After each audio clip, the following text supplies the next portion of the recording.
In this video, you're going to learn how to install multiple fonts into Procreate using an iPad Pro.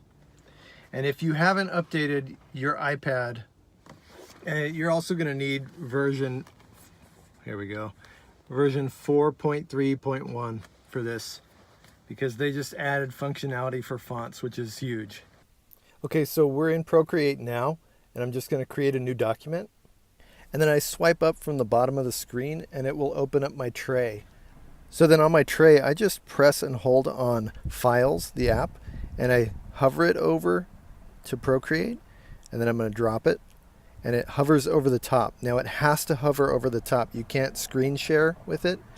And now all these are selected. You just click Select All, and you press on one of them, pull it over. You'll see the plus button. It imports, and that's it. Let's drop back into Procreate, and we're going to test out our font. By the way, these are all fonts that I actually made on Illustrator. You can download a thing called Font Self, and it's pretty cheap. I think it's 75 bucks, and you can just make fonts in Illustrator, and it's really, really helpful for this kind of thing. This was made in Illustrator. So there it is. And you can edit it, and you can play with it.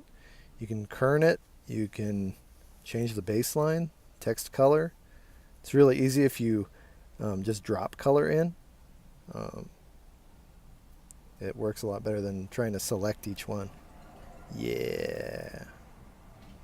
So it's super easy. If you like this video at all, if it helped you, please give me a like or a subscribe. There's like an icon somewhere down there. You're smart. You figured this out. So.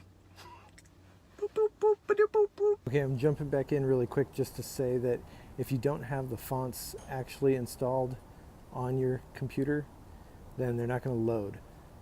And I don't think I showed that on the video. So you got to do that. You got to actually click the little cloud that has the arrow pointing down in your Files app, and then it will work. I promise.